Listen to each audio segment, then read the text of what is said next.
Good morning, or actually, I guess depending on where you're at, good morning or good afternoon. This is Curtis Hawks, Chief Marketing Officer over here at Insurance Agency Marketing Services. And I appreciate everybody taking the time to be on the call with us today. We have obviously a very important topic to discuss, which is the Department of Labor rule. This is our third webinar that we've done on this. And as we did the last time, we've got a number of updates as we're seeing information out there. So we'll be taking a deep dive into all of that. Before we get started, I know we've got a mix of advisors on the call with us today. We've got some agents that work with us currently. I know what we've seen over the last couple of webinars is a significant number of advisors that maybe aren't super familiar with IAMS. And so I want to take a couple of minutes to chat a little bit about some of the additional ways that we can help support your business. So first off is our new producer builders, and you can see up on the screen there, we've got a number of different tier levels. And basically what this is as a new producer to IAMS, as you're producing business with us, you can cash in on a variety of the services that we offer, and you can see the point levels there. And what I would encourage you to do is, if you've got questions on that, reach out, talk to one of our sales directors over here. But you know, the goal of this is we know every advisor when we start working with them is at different spots in their business, different stages of their career. And so we wanted to build something that you have a lot of options based off of where you're at. In fact, one of the big themes that you'll see with us is customization of services. The other thing that I would mention to you as well is if you're doing something that's working really, really well for you, reach out, talk to a sales director. We can certainly customize this to you and your business and what you're doing. In addition to that, we've got our referred producer program, and this is a great way if you like the service that we provide and you happen to know an agent or advisor out there that maybe isn't quite happy where they're at, or maybe isn't quite getting all the resources they need, send them our way. Not only will you get a $50 bonus when that agent gets contracted, you'll get an additional $100 bonus when they place their first piece of business, and then we have an ongoing revenue stream that you can generate off of that. In fact, these are some of the biggest checks that we cut on a quarterly basis, but you can see there you'll get additional basis points on their business. You don't have to do anything. We'll take care of all the service and take care of that agent, but it's a great way to generate additional revenue. And as we've seen over the course of the pandemic, and we'll talk about some of our marketing services here in a slide or two, but it's not just about being more creative with what you do. Sometimes you've got to invest a little bit more capital into the business. And an additional way that we do that is through our marketing reimbursement program. And so you can see here that for every $100,000 of indexed annuity premium, you'll accrue an additional $100, and then you can see there $200 per 100,000 of SPL or 10,000 of target premium life. And so this is a great way to double the size of your advertising budget. And so if you've got questions on that, certainly reach out, talk to one of our sales directors over here. The phone number's 800-255-5055, and we'll put that up on the screen at the end of the presentation as well. Back office support. Back office support is one of those things where everybody says that they do a really good job on that. I think we do better than most, but I think it's really been highlighted over the course of the last year as we've had insurance companies who have had staff go remote, and we've seen some slowdowns at the carriers. I think having the right team of people working for you at your IMO, whether it's business processing, having to get more creative on case design, it's just a critically important component of your business. And so I would encourage you, if you haven't tested out our back office support and our service, you need to. And I would encourage you to reach out to one of the sales directors over here. One of the things that we've seen here over the course of the last year is the need to leverage technology. And so to that end, we have the ability on our website, and we'll talk about the website a little bit further here in a slide or so, but if you're looking to do e-applications, we do integrate with Firelight. We also integrate with iPipeline. And so we've taken a number of steps to make it easy in a virtual digital world to be able to submit business and get it processed. Our creative marketing solutions, as I had mentioned, having to get a little bit creative over the course of the last year has been a necessity for a lot of the advisors out there. And so you can see that we offer a wide range of services, but a core element of what we do is customizing that to each individual advisor, because especially right now, things are different throughout the country. And so one of the ways that we do that is through our custom marketing analysis process. And so essentially what we'll do is go through, do needs analysis with the advisor. We'll identify what their target market is, what they're located geographically, how they're currently marketing, what they want their business to look like, and we'll take all of that information and put together a custom marketing plan for that advisor. And so after looking at everything, we'll line up, here's the different things that we think make sense, here's what we think you should tweak or adjust, here's the things that we think you should add in to your marketing mix, and here are things that we think can accent your practice, and then work with you on implementing it. In fact, what I'm going to do is I'm going to launch our first poll here, and let me go ahead and launch this up. If you have interest in going through that process with us, I'll put this up. Go ahead and I'll leave it up for about 20 seconds or so here. But one of the things that we found is that it provides a lot of clarity for an advisor, because bulk marketing in its form, when you think about it in the context of pre-COVID, does not work the same way. A lot of advisors would have one core marketing activity that they did, and they would just repeat it over and over again. And one of the things that we're finding, and we actually did a webinar on this last week, but the advisors that are having the most success out there are implementing a multi-channel approach. And that means having a combination of different marketing strategies to achieve their objectives. And that's one of the things that we work through and that we identify through that planning process. So I'll go ahead and get this shut down here. And get the screen back up. There we go. So next up, wanted to talk about our website. There's a significant amount of resources on there.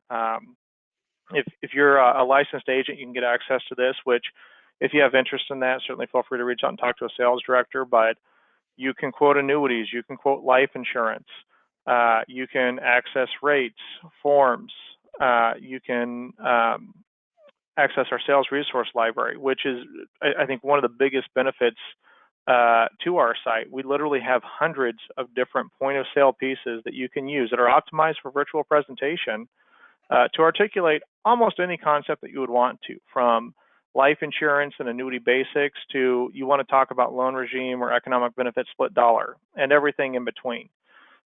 So we've really, we've had that as a very good resource, and we've continued to add to it. But I would encourage you to take a look at that. If you haven't currently registered for it, you need to, and you do need to be a licensed agent. So, certainly reach out to a sales director, and they can chat with you about getting access to that.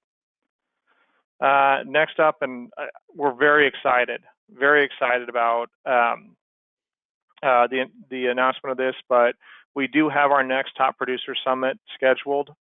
It's going to be next year, end of August, as you can see up there. But it is going to be a Mediterranean cruise. And one of the core things for us folks over here at IAMS is we love getting together with our advisors. This last year has been tough because we really haven't been able to do a lot of travel. And so we're really excited to announce this trip. Qualification period actually runs through June 30th of next year. So you've got a significant amount of time to qualify for it, and it's going to be high-end, concierge level.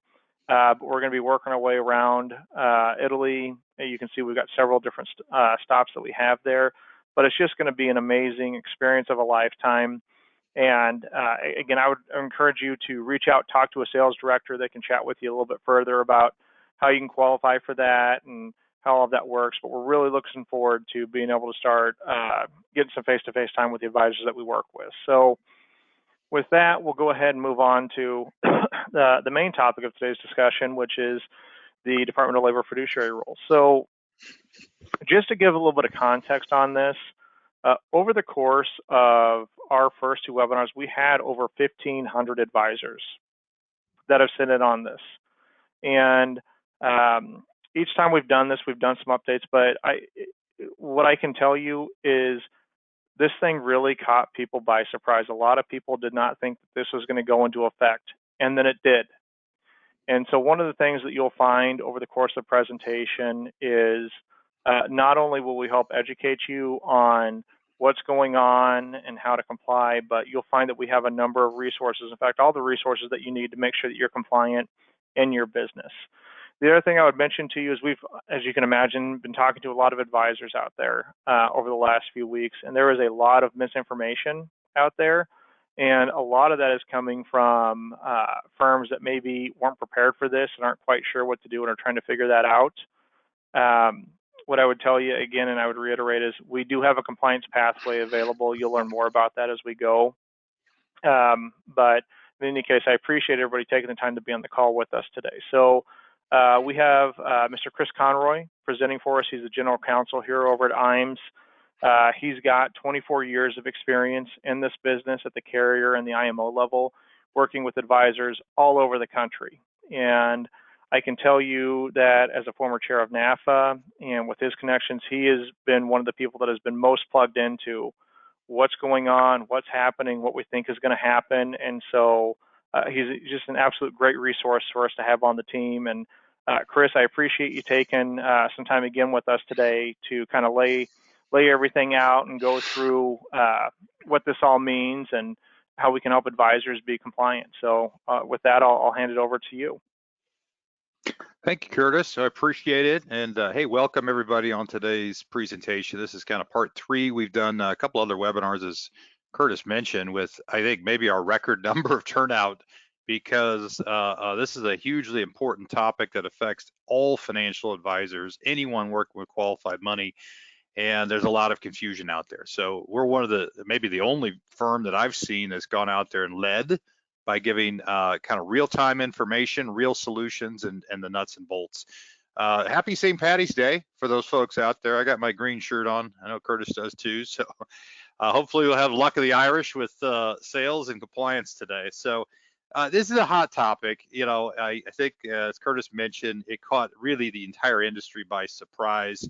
I'm with the National Association of Fixed Annuities Board of Directors, former chair, and I can tell everybody on that group, as were the other trades, were really surprised when the Biden administration announced just a couple days before the rule went into effect on February 16th that in fact they would let the rule take effect. So a lot of confusion, we'll go run through that. We'll try to give you the nuts and bolts. I've been privy to a lot of the inside baseball part in DC, talking to lawyers there with the carriers, competitor IMOs, and so forth. So we're really going to try to boil this down, get it in simple terms as much as we can.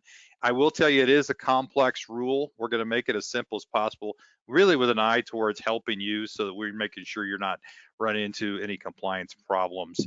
There is a lot of confusion. I've heard all kinds of stories from talking to top advisors around the country. There is no rule. It doesn't apply to me. My IMO said I don't have to do anything until December. My IMO said I don't have to do anything until more guidance comes. And I guess I'd ask you this is you might want to ask that IMO or somebody else to pay your E&O insurance, because without any plan, you really have no plan. You have no compliance plan. So we're going to run through this. And again, let's move on forward to the next slide there, Curtis. I just want to say that we're an advocate for the independent advisor. That's what we do here. We've been entrenched with the leading trade groups, including National Association for Fixed Annuities, who's exclusively dedicated to supporting independent advisors and other advisors in the fixed annuity space. As a premier partner there, being a past chair of Government Affairs Committee as well, and integrally involved with things like Hill Walks and state and federal lobbying. We support the independent advisor out there, whether you're an advisor or insurance only or a rep, because we win when you win. So just know we got your back. We're looking out for you. Move on to the next slide there, Curtis. So on the left there is the Federal Register cover page of the rule, and the rule went into effect February 16th, and there was some speculation the rule technically got published December 18th under the Trump administration. And so, you know, so National Law Review, is this really going to go into effect? And really everybody was handicapping that the new administration would bounce it, which they are allowed to do for many of those midnight regulations. And moving on, the next slide there. It was a surprise. The Department of Labor, you know, this is just days before the February 16 deadline, said they will let it go into effect. And then there's an article from Investment News saying, you know, yes, in fact, they did let it go into effect. And A lot of surprise there. I think just to step back a little bit and give you a quick timetable of how we got to where we are. This is actually a rule, kind of a people commonly refer to as the fiduciary rule, which is really a culmination of a couple hundred pages of rules and preamble interpretations we'll go through. But this thing started back in 2010, and that was really when there was proposal number 1.0 under the Obama administration. That died, that got killed mainly because of congressional pushback.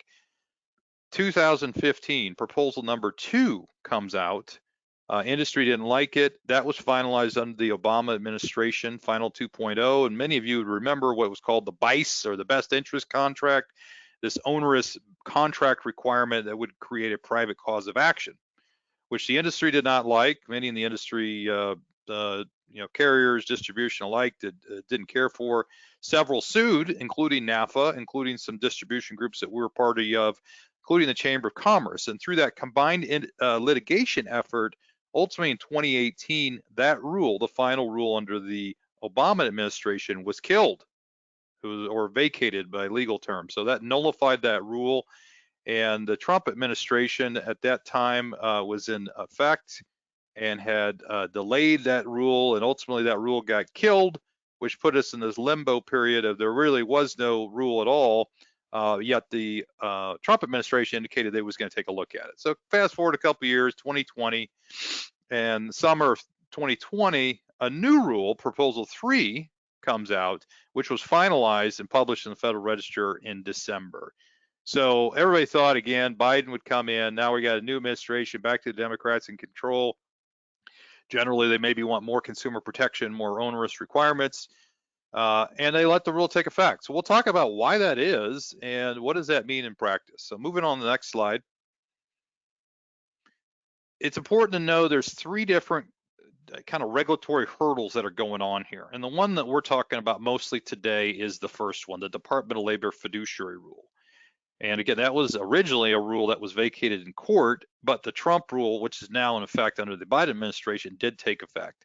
The second thing, and so those folks who are investment advisors or reps would know this, is if you're regulated by the SEC, is the Regulation Best Interest Rule, which took effect last summer. And that is regards to a best interest standard of care, Form CRS, and many other requirements. That is a separate hurdle to jump through. And then third, for those folks in the insurance world would know this, is there's the new NEIC revised best interest suitability regulation. So think of this as revised suitability.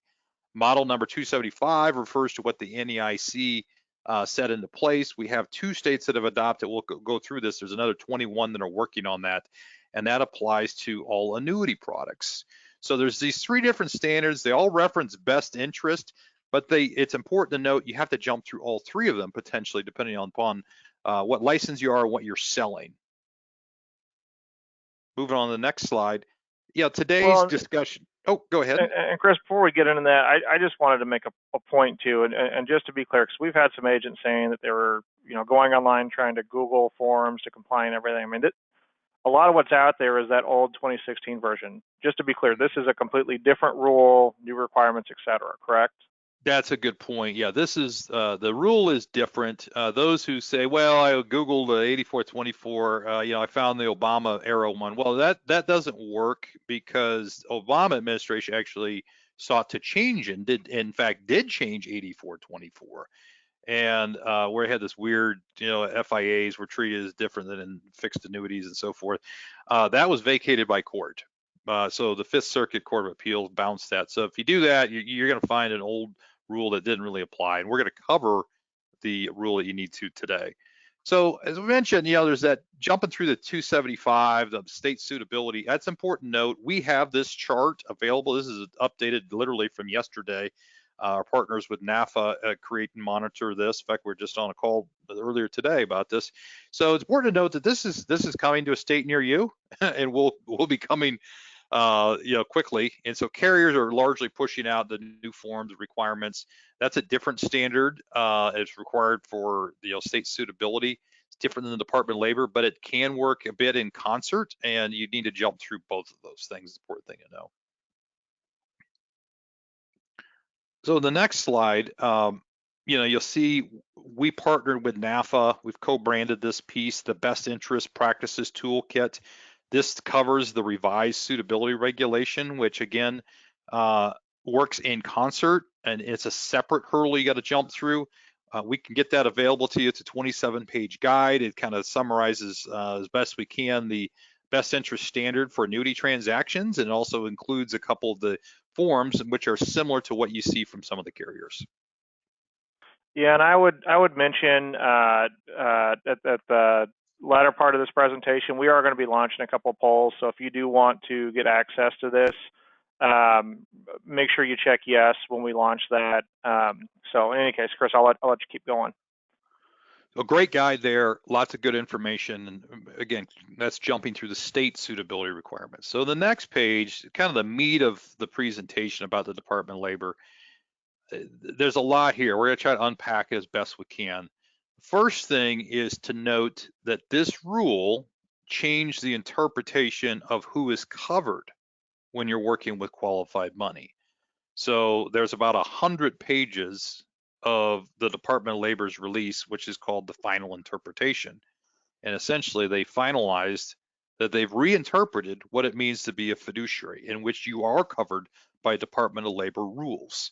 So that interpretation, which is a facts and circumstances based standard, significantly broadened who is covered by this rule. So in the past, pre-rule, most people in the insurance and annuity world were not covered. The main reason was because the relationship didn't form a primary basis for that IRA or plan holder's decisions, or they didn't have a recurring mutual agreement and so forth. The Department of Labor has reinterpreted, after it lost in court, its interpretation of when you are a fiduciary. And so as we'll go through this, really they've broadened the scope to virtually every kind of relationship, and there really isn't kind of a way to disclaim out of that. They also, in practice, I think, are realizing that they'll just have this enforced through enforcement actions and litigation. And so instead of having like very bright line specific rules, they broaden the scope, as we'll talk about in this 5-part test. So the 5-part test, what does that mean? Well, back in 1975, after ERISA was passed, there's a 5-part test that describes when you are an ERISA fiduciary. And if you're an ERISA fiduciary, you got to jump through Title I, Title II of that. So the 5 components of that are really these 5 things. 1 is, are you providing advice on securities or property? Number 2, is this on a regular basis? Number 3, is there a mutual agreement between you and the plan holder or IRA holder? And 5, is the advice individualized on a basis to the client specifically that's forming the primary basis for that plan decision?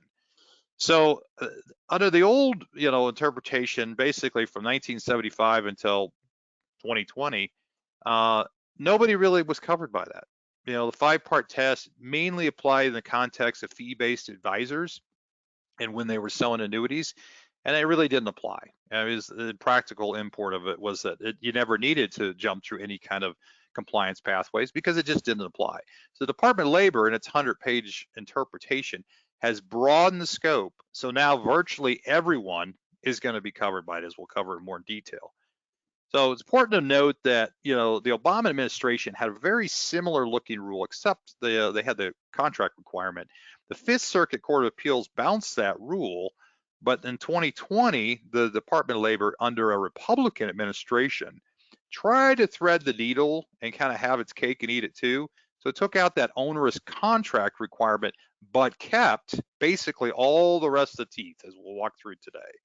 And so the long and short of it is, under this new interpretation, all people are covered. If you're an advisor, insurance only, fee-based advisor, rep, it doesn't matter, you are covered if you're working with any kind of qualified money. 401k money, IRA rollover money, IRA to IRA is all covered. There really is no exception to it, as we'll talk about here in a little bit. So the Department of Labor really just, they lost in court, and they essentially said, well, we're just going to reinterpret what those words mean, those 5-part words mean. And essentially that's what they did. So the third item on here is the new Trump administration 2020-02 exemption. So you'll see that PTE 2020-02. Okay, so government loves to have acronyms. And so to shorten this 200-page rule, everybody calls it the PTE 2020-02. So what does that mean? Well, PTE refers to what's called a prohibited transaction exemption. And what in nature is this, is if you're working with qualified money, if you earn any money, if you earn a commission, compensation, a fee, and you're working with qualified money of any sort, that is a conflict. It's a conflict that is illegal. And the only way you can get paid compensation is if you have a PTE, a prohibited transaction exemption, because money is prohibited. So the government has this convoluted process by which, it's illegal, but you know what, if you have an exemption, you can also get paid, but only if you jump through these exemptions. So the two exemptions, the only way that you can get paid compensation is to use the new exemption, the PT 2020-02, or what you can think of as the Trump exemption that was codified by the Biden administration, or as we'll talk about, the PT 8424, which is a 1984 exemption that applies for insurance. So those are kind of the key pieces there. There's really two pathways. Practically speaking, as you'll see, and what we've seen from carriers too, is the 8424 is really the only real viable pathway for virtually everyone out there. That's been around since 1984, but again, because nobody really had to jump through this hoop, because nobody was a 5-part fiduciary, no one ever had to use it in practice. So we're kind of in this weird world. The last comment I'd make is the Biden administration. So the Biden administration, they come in, they're trying to get the economy back, on the right track, get jobs back, get $15 an hour, wages for everybody. So the idea of enhanced retirement saver protection is a priority. It's on the Democratic platform, but it's not really a front burner issue, would be my comment. So Chris, I guess to that point, because you're plugged into this obviously more than most people, why not, if it's not a front burner issue, why not just punt the ball and delay it? He came out and kind of said that he was going to delay a variety of things at the beginning of the year. But I guess from your perspective, why do you think that wasn't the case? Yeah, good question, Curtis. And we've heard that a lot too. The White House on Inauguration Day, the White House counsel said that all the departments should look at any of these midnight regulations and look to delay and kill them. And certainly everybody thought that meant this was going to get killed. That's a good question. It's speculation. I mean, I think most people think that this rule actually has quite a bit of teeth. In fact, some believe went beyond the scope of what the Fifth Circuit Court of Appeals decision says, but it has a lot of very onerous requirements if you were to use that PT 2020-02 pathway. And so I think the calculus was, hey, let's work on getting $15 an hour wages, workplace safety, vaccine work done, and we'll get to it when we can. So I think it's got some teeth, and let's just see how it works, and maybe we'll take another crack at it later. Okay, thanks for that. Sure. Yeah, moving on to the next. So let's just kind of talk about, we got a couple different pathways, and really there's only two. There's two PTEs. And again, you need these in order to get paid. If you want to get paid any compensation or fees, you have to jump through one of these two PTEs. And today's conversation is more about insurance and annuities, not in the context of securities products. But you have the PTE 2020-02 exemption, which is very similar to the Obama one, as we'll go through, except for the contract requirement. It's kept a lot of the controversial components, the broadened scope of who is covered. It also includes a financial institution requirement, and this is really designed for supervising firms to oversee their reps, the people that work for them. And it could be a rep of a broker-dealer. It could be an advisor with a supervising RIA. It could be an insurance company that wants to take on those duties, or a bank that also wants to do that. And as we'll share, the insurance companies, we have not heard any that would be willing to do that. In fact, a couple have already publicly said they would not. So that's one pathway, is the exemption. We'll go into more detail in a second here on the next page. But the other second one is the old 8424. So think of it as we had the original 1984 exemption, which nobody really had to comply with. You had what Obama had revised, and those of you who've been in the business for a while would recall that he actually his administration had revised that to differentiate between index products and just declared rate products. That rule was ultimately killed in court. So now we're back to kind of old 8424 that we'll talk about a little bit. And then third, there's some noise about, well, you know, maybe it's just a transaction. And here's the commentary on that piece, which is this is not really a compliance pathway and exception. And the department goes in its 100 pages of commentary to talk about this would be very rare, but for this circumstance, perhaps if you went in and you made a one-time sale, you met with a client one time, and you said, I'm never going to meet with you again, and the client understood that you would never meet with them again on that qualified money, and there was no expectation that you'd ever talk to them again, perhaps that would be available. It's not really a practical consideration. I don't know an advisor in the country who actually meets with a client and says, I'm never going to talk to you again. I'm never going to come back on a review. Certainly that's not the expectation from the carriers.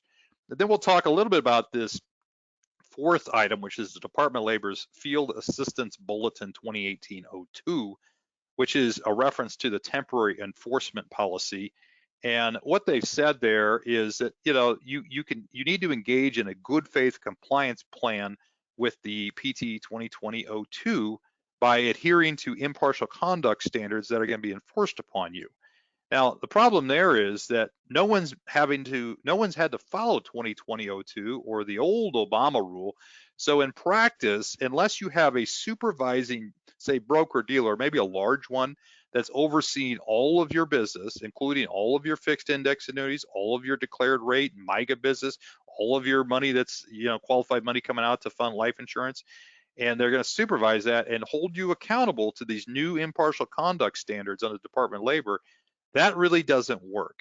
And so in practice, is talking to a lot of reps over the last few weeks, their chief compliance officers don't know what they're talking. They say, I don't know what you're talking about. We comply with Reg BI. They don't know what this rule is. They're not supervising your insurance for purposes of Department of Labor compliance, different than, you know, 0550 compliance.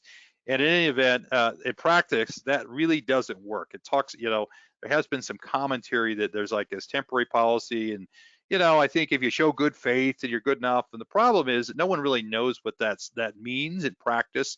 And in fact, that rule is designed for supervising financial institutions. So as talk about with many other advisors around the country, that's not a viable pathway, and it's certainly putting you in peril.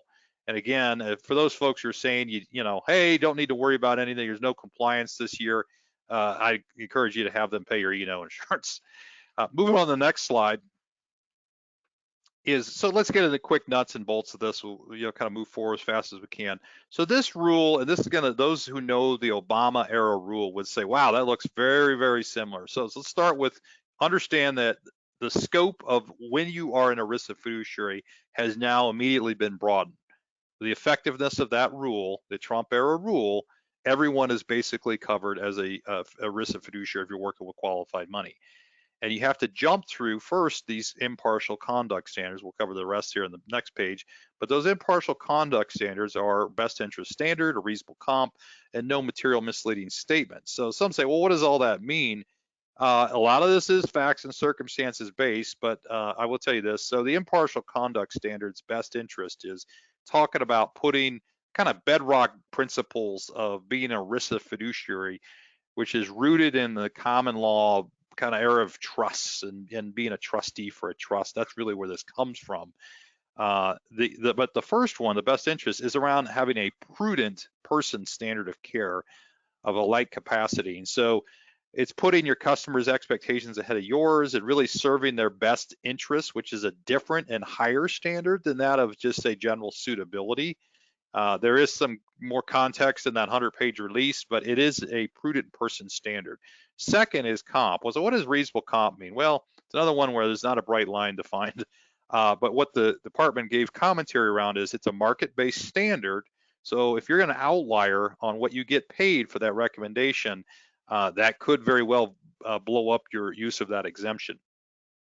You're also supposed to look at the complexity of the relationship and the products that you're recommending, potential guarantees that are embedded in the products, such as annuities. And you also have to take a look at any third-party comp that might be getting paid from a distributor and such, not just what you get paid directly from the carrier or broker dealer. Then third is no material misleading statement, which seems like an easy one. It certainly, there's lots of disclosures that are provided to your consumers if you're a rep or from the insurance company, so forth. But the requirement there is to make sure you're disclosing all of the features, all of the limitations you may have, and making sure you're not omitting anything, because omissions can also count as a violation. So not disclosing the fact that you are limited in what you might be able to provide to that consumer would be a problem there. So these are all designed around having a financial institution that would be holding you accountable to those standards. And the department talks about, quote, rigorous policies and procedures that you'd be held to, and also very limited incentives, if any, that would create a conflict. So your financial institution, if you have a supervising entity such as a broker dealer, you would want to ask your CCO there, what are you doing? Here's your compliance plan with this new Trump rule? And if they don't know what you're talking about, or the answer is whiffle biffle, I don't know, then this is probably not going to be a viable compliance pathway. You want to look at the other one that we're going to talk about here in a second. So moving on to the next page, Curtis. So one quick question I Oh, have, Chris, is from your perspective, I mean, just with what you've laid out, I mean, why would somebody opt to do this versus the 8424? yeah, that's a good question. In the context of a fixed annuity, or qualified money going to fund a life insurance, practically speaking, it probably just doesn't work. And in fact, that's what the Department of Labor even said in its 100-page release, is that it may not be well suited to the insurance world, and a couple carriers have even said that too. So I think it's going to be very challenging. Maybe a very large broker dealer that ratchets down everything and says, I'm going to look at even all of your insurance, your life insurance, your annuities, no matter what they are, and they're going to create all these oversight and conflict mitigation. Maybe they could do it. We haven't heard of any broker dealer saying that they would do all that to the scope of insurance. So practically speaking, it's a rule designed kind of for the securities and investment world, not for the insurance world. So yeah, this is the next part of this rule, the second kind of page, if you will, which is it requires you and your financial institution to acknowledge in writing that you're a fiduciary. That's different than the 8424 pathway. To have rigorous policies and procedures, very detailed, more onerous than what you're probably being adhered to now.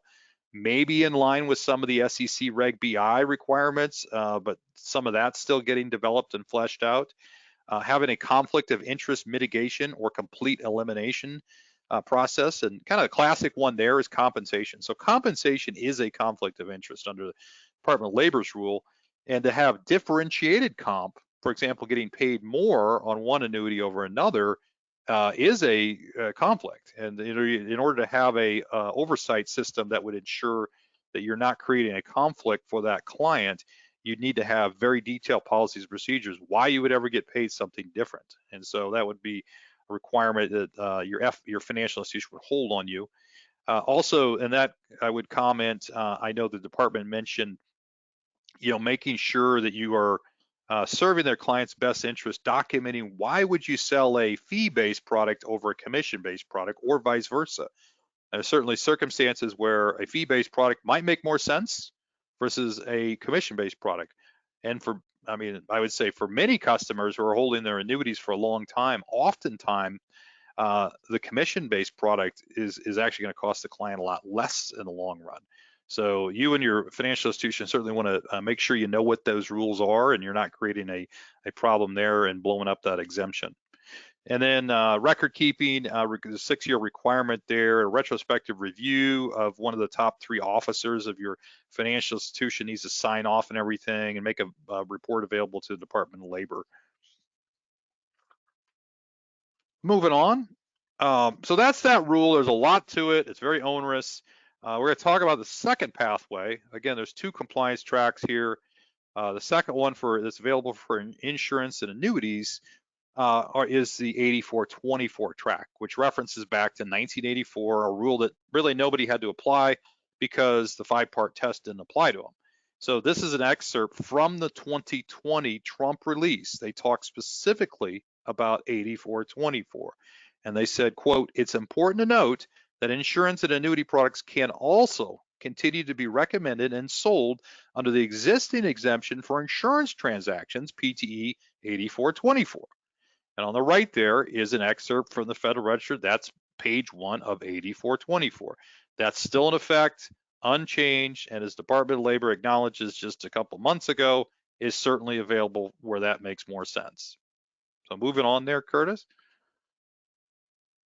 So let's cover the 8424. So this is a, I would argue, much less onerous and probably liability creating compliance pathway. It's a disclosure based exemption, which means you have a form, it's acknowledged by the client, and you're done. There is no fiduciary acknowledgement. You have to disclose your relationship as an agent to the insurance company and any limitations. We'll talk about, we have a sample form that covers that and it would meet all your compliance requirements. We encourage you to take a look at it yourself because you may have limits. If you're, say a captive agent, you may be limited to just selling one company. Most of the people we're working with are independent, so they work for multiple companies and that would be disclosed. The second component of 8424 is that you also have to have only reasonable sales commissions, fees, or other consideration. So it has to be reasonable, just as with the other exemption, but reasonable in light of market conditions, and also take into account total compensation you get on that sale, which could come from a third party, I don't know, but maybe a marketing reimbursement from an IMO or additional comp for production-based incentives from carriers, that kind of thing. That needs to be disclosed to the client, again, to meet the second prong. The third prong is to disclose the specific percentage of compensation, not the dollar amount, the percentage that you earn in the first year, line 1, and line 2 is what you might get on a recurring basis. So some folks that might do trail commission, they get a 1% upfront, a 1% trail, they would need to disclose that in a percentage basis. And the last thing, the fourth prong of this is describing any charges, fees, penalties, adjustments. So largely that's all covered by the carrier forms, the disclosures, the contract itself, brochures, etc. You'll see in our sample form that's available, it's a reference to all those documents. So carriers, certainly since 1984 have done a lot more disclosure. And some of that's by state regulatory requirement and some just kind of liability protection. So there's a reference to all those documents. And those are the 4 prongs that are required under that 8424 track. But you'll see one big thing that's different is that there is no financial institution requirement. There is no FI, so to speak, that oversees all your sales, sets all these rules, holds you accountable, etc. It's on yourself. It's a disclosure you provide to the client. There's no complex oversight. There's also no fiduciary acknowledgement. So moving on to the next slide. And I know this is something, Curtis, you and I partnered on. We got so much feedback. I mean, literally out of the 1,500 people, which I think was a record, Curtis, the first couple webinars, we felt like, man, we need to create a compliance guide. We'd already been working something up like this, and this has just become available. I think we finalized it on Saturday. But we had so much interest in, can you just give it to us and what you're saying in the webinar, try to boil it down in a 6-page guide. That's what we did here. So we can get you that. That is available upon request. And certainly want to make sure you kind of got the summary of what we're talking about today. Yeah, absolutely, Chris. In fact, I'm going to go ahead and I'm going to launch a poll here for everybody. If you have interest in receiving this, just go ahead and check yes on the poll. I would also mention to you, as I had mentioned earlier in the presentation, we also have that NAIC reg compliance guide as well. So we kind of have this as a package deal. So not only can we get the DOL compliance guide out to you, but in addition to that, we can get the NAIC regs over to you as well. And, Chris, to your point, I mean, there's a lot of good information in here on the background of this, what's going on, and how to be compliant. So I'll keep this up here for just a few more moments. Okay, so let me go ahead and get this shut down here. So yeah, but yeah. Good guide. You probably will have questions. We encourage you to give us a call. We're tuned in with all the major trades and the attorneys and so forth. So just if something comes out of that, we want to hear from you. And then the next page is our 8424 form. So again, this is different than the Obama era rule because the Obama era actually changed the rule which got killed in court. So this is a new form that meets the requirements. It has all those prongs, those 4 prongs we talked about: relationship, commissions, contract charges, and acknowledgement. It's a form that you would have the IRA owner or plan fiduciary sign and date, and then you keep in your records, or we can keep it here. We have our own CRM. We'll keep it for the 6-year requirement. That's available through IAMS. Certainly want to make that available to everybody. Carriers may ultimately come up with their own forms. Nobody has released any yet. I think they're all scrambling, because they kind of got blindsided, and we're the only one out there that's pushing out this new compliance form. We've had many of our original 1,500 people ask for this to make sure you have a compliance pathway. So moving on to the next one is, the question about, well, what are carriers saying? And that's a good question. Again, a lot of carriers got caught blindsided. Nobody expected that this would take effect. It's just the nature of change administrations. They, especially Republican Democrats, just kill it. That didn't happen. American Equity came out with their March 2nd release, and this is excerpts from there. Is American Equity does not intend to use this exemption at this time. Instead, PT 8424, which requires a simple compensation and product disclosure as applicable to insurance annuities, may be utilized. We believe, quote, a do nothing approach in response to the expanded 5-part test is not an option. And so they are working on a form. They don't have one quite available yet. They're working on it. We appreciate carrier partners that, trying to get the same thing we're doing, which is just make sure everybody's in compliance. And then Athene just recently, a couple of days ago, came out with their bulletin, which is a similar approach. The excerpts from that is PT 8424 seems to be the most likely exemption to be used by producers taking this safety net approach. Though the PTE may be useful in some situations, that's referring to 2020-02, maybe that's in some situations, Athene will not be utilizing the 2020 exemption at this time. And again, I think a lot of that is because, it's more onerous, and frankly, there's a lot of confusion about it. I think it's designed for financial institutions that have full oversight, and supervision of their reps, insurance companies that work in the independent space. It's not real practical. When Athene's, you get an Athene sale, tomorrow you got an American Equity sale, next one, another ABC company. And how do you oversee all that when you have independent reps? So it's not really well suited. That's why the Department of Labor, I showed you that excerpt, said, you know what, 8424 is probably a good pathway for many of those sales. Moving on, the next slide there, Curtis, kind of predictions. And I know we had a lot of comments, questions, so we want to give kind of our crystal ball here, what we think is going to happen. On the left there, you've got the Capitol. It doesn't look like anybody's storming it today there in that picture, thankfully. But what could happen there? There is a possibility that legislation could get pushed through that would affect retirement savings, and certainly in the stimulus and other CARES Act, which we've done a lot of news on that, and there's opportunities from a planning perspective. But it is possible that there could be legislation that would impact the fiduciary standard of care. We're watching that closely. We're lobbying and advocating. That is one prong. The second one is that's Marty Walsh. Marty Walsh is the Secretary of Labor nominee. It still has to get approved by the Senate. He's expected to get approved. He is a kind of old-fashioned labor Democrat from Boston. He's the Boston mayor. Been tied in with a lot of the trades and up there, and kind of has a very pro-worker perspective, but he's a progressive as well.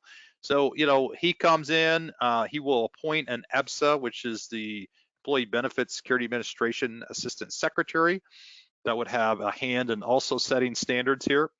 And so, whether this is a priority probably comes down to Mayor Walsh and who he would appoint as the EBSA secretary as a priority, whether this is going to be a front burner issue or we're just going to kind of see how it develops and maybe throw some enforcement bodies at it. In fact, Curtis, you made a good point. I know you're reading that article about the added enforcement budget. You want to make a comment about that?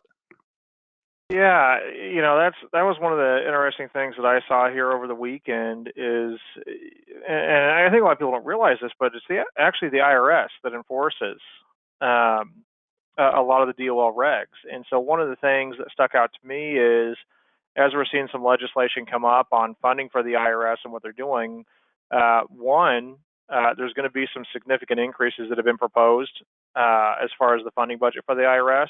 But if you actually look at it, I think just over 70% of those increases is going to be allocated toward enforcement action, not getting more people to answer the phones when you have questions or service or those types of things, but 70% of these increases are going to be on enforcement action. So it certainly presents for a very provocative scenario.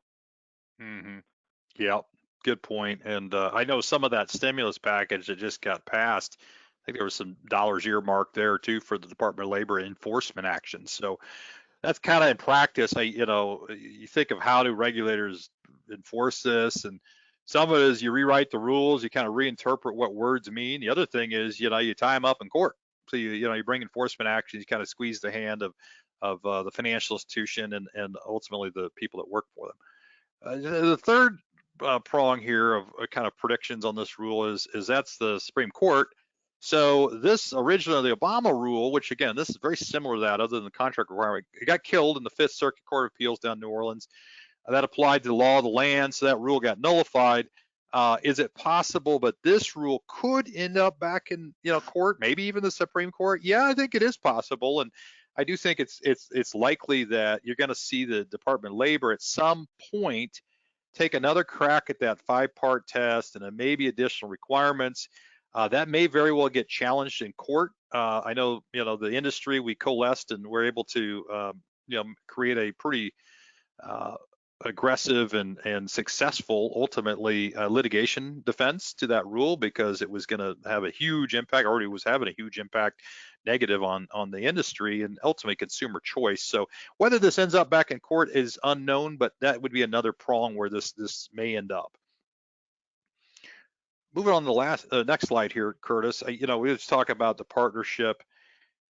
We're here to help you. As we started from the get-go, is our job is to help make sure you can continue to sell these great products and provide you tools and resources so you can be successful and ultimately work with your clients and reach your goals. So we have this disclosure form. We don't know of any other firm that has that. We we got a heads up and we scrambled, made this a priority because we knew there would be a lot of people asking. So we have that. We can get that to you. We have that state best interest compliance guide, 27 pages, plus the most recent updated yesterday state by state summary.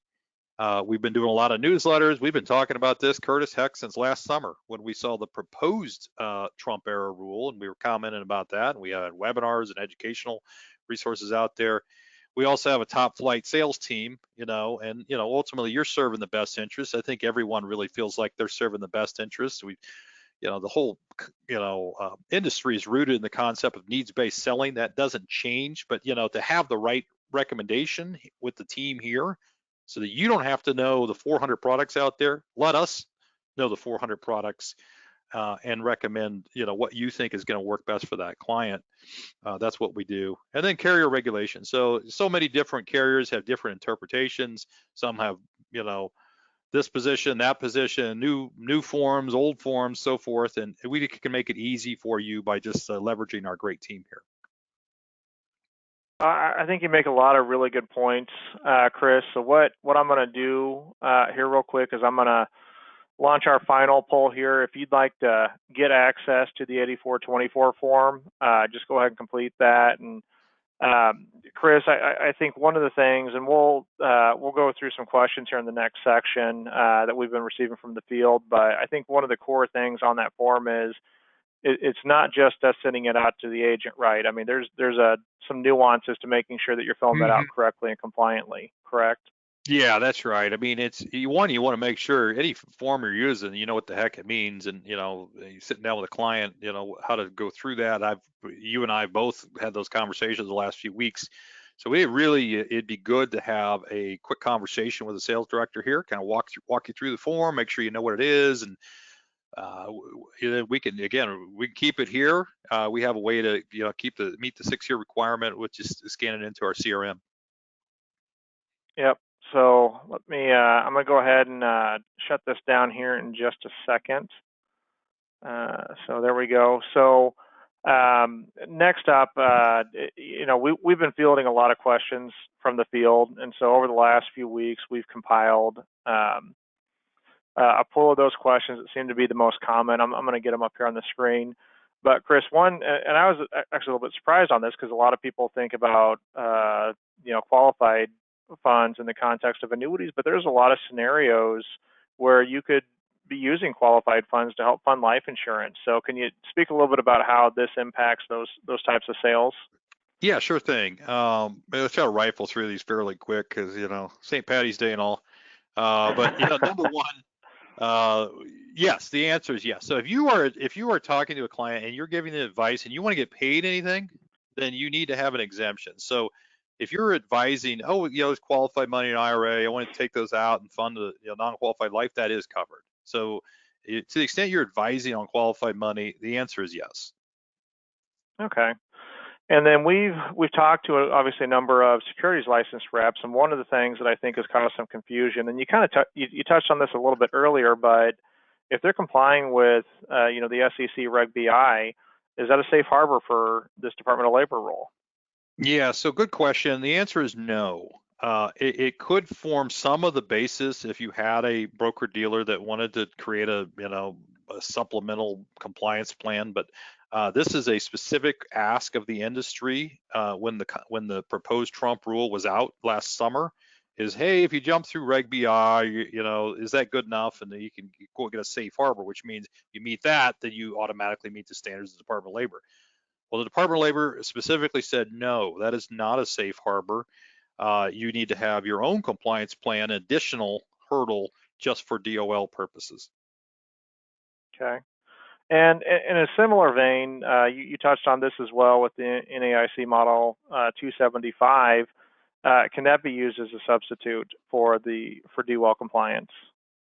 Yeah, another question that was raised by industry, and the answer was no. That is not a safe harbor. The Department of Labor declined and said, this can be supplemental, steps and requirements, and we need a higher standard for, given that we're working with, ERISA fiduciary standard of care, and ultimately the answer to that one was no. Okay. And then we actually got this question quite a bit here over the last few weeks, but what if you're an agency owner and you have some sub-agents, or what if maybe you're doing joint casework with another agent where you're both going on the application, but can you give a little bit of context around how that's supposed to work? Yeah, good question. So, the disclosure on 8424 is around the person that is sitting down advising the client. So if you have multiple agents, say, that are working with the client directly and they're getting paid compensation, they are actually rendering advice, which probably means they're on the app, then they need to have a disclosure. If they don't have a disclosure, then there's no compliance pathway, which means you've blown up the exemption and potentially jeopardized tax qualified status of the IRA, which is not a good thing. So it really comes down to making sure that everybody that is in front of the client, having a conversation with the client, advising that client what to do with their qualified money, has a completed PTE form. I suppose in theory you could have multiple agents on it, but as long as the total compensation is listed, and kind of that way they're all covered. Okay. And that's also, I think, a good point that you made in the previous slide, which is calling and talking to one of the sales directors. They've all been going through doing training on this for a while now, so they can answer a lot of those questions when you've got joint casework or sub agents.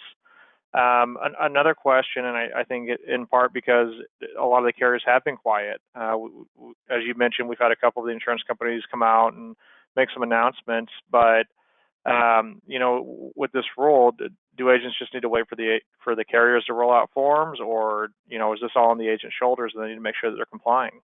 Yeah, so that's a good question, and the answer is that some carriers have already started. I showed two of those bulletins out there from a few of the top carriers out there in the marketplace, and they've given some guidance. We do know others have similar guidance coming soon that'll look probably like that. Some are working on their own 8424 forms, making those available as samples. Maybe they want them back as a NIGO requirement, maybe they don't. Again, they're scrambling around, so more to be follow on that. And the question is the rule on them? And so, meaning do they have liability? So that depends upon whether they would use that PT 2020 exemption or not. And the two carriers that have come out have said that they would not be using that, meaning they are not going to serve as a financial institution with oversight, which frankly makes a lot of sense given that we're in an independent space where most people we're working with sell many different carriers, and it's just not practical. The burden is ultimately on the advisor though, and that's why the 8424 form, the burden is on you. You need to disclose that. The 2020 exemption works for those who, it's also on the advisor, but also your supervising financial institution. So I think carriers are trying to figure out, is there even a pathway we could do? And so far to date, no one thinks there is. So it's really the burden is going to be on you, and you need to make sure you have your own compliance. Okay. And one last question, I know we're on the top of the hour here, but as far as enforcement of this, who's going to be enforcing this? Yep. So the short answer is both DOL and IRS. So the DOL has enforcement authority over plan-related items. So a 401k rollover to an IRA, they would have authority over that under Title I of ERISA. And so they could bring an enforcement action in violating these standards and so forth. With regard to IRA transactions, that's under the purview of the IRS. So the IRS would be the enforcing body. As you mentioned, they just beefed up a whole bunch of budget to help enforce this. And the Department of Labor, interestingly, is the one who interprets those IRA standards. So they can have the enforcement authority at the IRS level, but the Department of Labor kind of sets those standards. That's what they've done here with this set of rules. Okay. Well, I appreciate you taking the time with us today. I know we covered a lot of information in a relatively short period of time. One of the things that I want to do is, as Chris mentioned, we're getting a lot of content out on this. So between talking to agents, email, I'm going to put our social media profiles up here as well. It's a great opportunity to follow us and see not just what's going on with the Department of Labor rule, but we're constantly putting updates on carrier rates, marketing programs, etc. We are going to be making a recording of this available as well, and you can check us out on YouTube. The biggest thing that I would tell you is, and I'll get our number up here, is give us a call. Talk to a sales director. They're here to help you. They're here to help you walk you through this and help you with your business, not just on the Department of Labor rule, but whether it's marketing, prospecting, case design, new business processing, they're here as a resource. So phone number for us is 800-255-5055. I appreciate everybody being on the call today. I realize we went over a little bit. Again, thank you for taking some time with us, and we look forward to speaking with you. Thanks.